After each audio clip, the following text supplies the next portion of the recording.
Hi. അപ്പോൾ 2026 FIFA world കപ്പിലെ ആദ്യ hat trick കാണാൻ നമ്മളിന്ന് സാക്ഷിയായി. ഇന്നത്തെ അർജന്റീന കളിയെ പറ്റി നിങ്ങൾക്ക് എന്താ പറയാനുള്ളത്? ഞാനൊരു പോർച്ചുഗൽ ആരാധകനാണ്. പക്ഷേ നമ്മൾ ഫസ്റ്റ് കളി തന്നെ ഇങ്ങനെ ഒരു ഹാട്രിക്ക് പറക്കുന്നൊന്നും കരുതി കണ്ടൊരു കളിയില്ലേ. നമുക്ക് എങ്ങനെയാ വെച്ചാൽ ബ്രസീലിൻ്റെ കളി ഒന്ന് ഫ്ലോപ്പായി, ഒരു ഡ്രോമ നിന്നു. അപ്പം നിങ്ങളതും ആ രീതിക്ക് നിന്ന് അങ്ങനെ പോകുന്നതാണ് നമ്മൾ വിചാരിച്ചിന്. പക്ഷേ ഫസ്റ്റ് തന്നെ ഓലെ അൾജീരിയൻ്റെ ഒരു ഗോൾ വന്നപ്പോൾ തന്നെ നമ്മളിങ്ങനെ ഇപ്പോൾ ഓരോ കളിയും ഉഷാറായിക്കാരം അത് കൂട്ടിയാൽ കൂടുതലാന്ന് ഒറ്റ അല്ല, തീർച്ചയായിട്ടും നമ്മൾ കളി ഫസ്റ്റത്തെ ഒരു കുറച്ച് നേരം നമ്മൾ പ്രതീക്ഷിച്ചിരുന്നു. കാരണം എന്ന് വെച്ചാൽ ഫസ്റ്റ് മെസ്സി ഒരു ഗോൾ അടിക്കുന്നു, ഡീപ്പ് ബോൾ ഒരു പാസ്, ലൗതാരോ മാർട്ടിനസിന്റെ ഒരു അസിസ്റ്റ് ബോക്സ് കിട്ടു കൊടുക്കുന്നു, മെസ്സി ഗോൾ അടിക്കുന്നു, ഓഫ് സൈഡ് വിളിക്കുന്നു. നേരെ അപ്പുറത്തെ പോസ്റ്റിൽ നമ്മൾ അർജന്റീനയുടെ പോസ്റ്റിലേക്ക് ഒരു ഗോൾ കയറി, അത് ഓഫ് സൈഡ് വിളിക്കുന്നു. അതിനുശേഷം 17-ാം മിനിറ്റിൽ മെസ്സിന്റെ ഒരു ബാങ്കർ, അബ്സല്യൂട്ട് ബാങ്കർ എന്ന് തന്നെ പറയണം. അതായത് കിഡിലൻ ഗോള്, ഔട്ട് സൈഡ് ദ ബോക്സിൽ നിന്ന് ടോപ്പ് കോർണർക്ക് ഒരു ഫിനിഷാണ് ഉണ്ടായത്.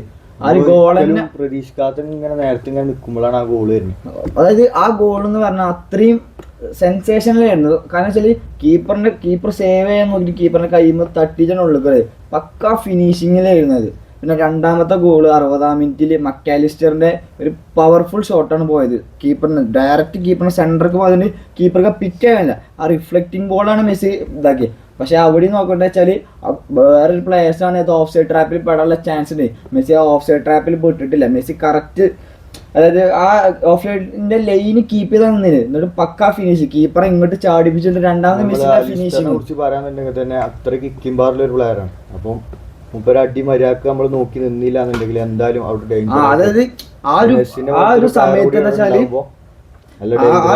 എന്താ വെച്ചാല് മക്കാലിസ്റ്ററിനെ അത്രയും ഫ്രീ ആക്കി വിടാൻ പാടില്ലായിരുന്നു. കാരണം എന്താ വെച്ചാൽ അത്രയും ലിവർപൂൾ കളിക്കുന്ന ടൈമിലായിരുന്നല്ല ബാങ്കറുകൾ അടിച്ചു കൂട്ടുന്ന ഒരു പ്ലെയറാണ് മെക്കാലിസ്റ്റർ. അതേ ഒരു സമയത്ത് നേരെ മറിച്ച് മെസ്സിയും പാടെ ഉണ്ടായിരുന്നു അവിടെ.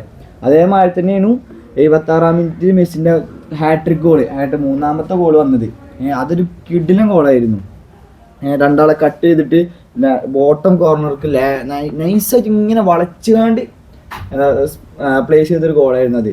പക്ഷെ ഇതൊക്കെ ഇതാക്കിയാലും ഈ കളിന്റെ മുന്നേ എല്ലാവരും പറയാം, ഫുട്ബോൾ വിദഗ്ധന്മാർ ഒരുപാട് ആൾക്കാരാണ് ഡിമേരിന്റെ അഭാവം മെസ്സിയെ നല്ലോണം ബാധിക്കും. കാരണം വെച്ചാൽ ഡിമേരിയാണ് ബിഗ് ഗെയിംസിലൊക്കെ ഗോൾ അടിച്ചൊരു പ്ലേയേഴ്സ്. അതായത് കഴിഞ്ഞ world cup final, Copa America final, ഫൈനലിസ്റ്റിലൊക്കെ ഡിമേരി ഗോൾ അടിച്ചിന്. അപ്പൊ ഡിമേരി ഇപ്രാവശ്യം സ്കോഡില്ല, ഡിമേരി റിട്ടയർ ആയി. അപ്പൊ ഡിമേരിന്റെ ഒരു അഭാവം ടീമിൽ നല്ലോണം കാണിക്കുന്നു എല്ലാവരും പറഞ്ഞിരുന്നു. പക്ഷെ അതിനൊക്കെ തിരുത്തി കുറിച്ചിട്ടാണ് ഇന്നത്തെ അർജന്റീനയുടെ കളി. അങ്ങനത്തെ ഒരു മിസ്റ്റേക്ക് അതിലുണ്ട്, ഒരു പേവ് അതിലുണ്ട്. നമുക്ക് ഇന്നത്തെ കളി കണ്ടിട്ട് തോന്നിയിട്ടല്ല. സത്യം പറഞ്ഞാൽ ഫസ്റ്റത്തെ ഒരു 20 മിനിറ്റ് എന്താ പറയാ, അൽജീരിയ നന്നായിട്ട് കളിച്ചിട്ടില്ല എന്ന് പറയാനുള്ളത്. നമ്മുടെ ഉള്ളിലുള്ളൊരു ഭയം ഉണ്ടായിരുന്നു. കഴിഞ്ഞ വർഷത്തെ മാതിരി സൗദി അറേബ്യന്റെ ഇപ്പം തോക്കുന്നൊരു ഭയം നമുക്ക് ഉണ്ടായിരുന്നു. എങ്ങനെ വെച്ചാൽ നമ്മൾ നല്ല ടീമുണ്ട്, പക്ഷെ കഴിഞ്ഞ പ്രാവശ്യത്തെ ഓവർ കോൺഫിഡൻസ് ഉണ്ടായിരുന്നു, നമ്മൾ എന്തായാലും ജയിക്കുന്നില്ലേ. ആ ഒരു ഇതിലും നമ്മൾ ആ ഒരു പേടി ഉണ്ടായിരുന്നു. ആ പേടി ഇന്ന് രാവിലെ നമുക്ക് അത് ഉണ്ടായിരുന്നു. പക്ഷെ ആ കളി മികവ് കൊണ്ട് ഇന്ന് അർജന്റീന അടിപൊളിയായിട്ട് കളിച്ചു. അപ്പൊ ഇന്ന് അർജന്റീനന്റെ കളി കഴിഞ്ഞു. അപ്പൊ ഞാൻ അടുത്ത് വരാനുള്ളത് പോർച്ചുഗലിന്റെ കളിയാണ്. പോർച്ചുഗലിനെ നമുക്ക് പറയാനുണ്ടെങ്കിൽ ക്രിസ്ത്യാനോന്റെ ലാസ്റ്റ് വേൾഡ് കപ്പാണ്. മെസ്സിക്കൊപ്പം 6ാമത്തെ വേൾഡ് കപ്പ് തുടർച്ചയായി കളിക്കുന്ന ഒരു പ്ലെയറാണ് ക്രിസ്ത്യാനോ. നമുക്ക് നല്ല താല്പര്യമുണ്ട് ക്രിസ്ത്യാനോന് വേൾഡ് കപ്പ് അടിക്കണം. ലാസ്റ്റ് വേൾഡ് കപ്പ് ആവാൻ ഏറ്റവും ചാൻസ് കൂടുതലാണ്. 90% വേൾഡ് കപ്പ് ലാസ്റ്റ് കളിക്കും തന്നെയാണ് എല്ലാവരും പറയുന്നതും ഇതാക്കുന്നതൊക്കെ.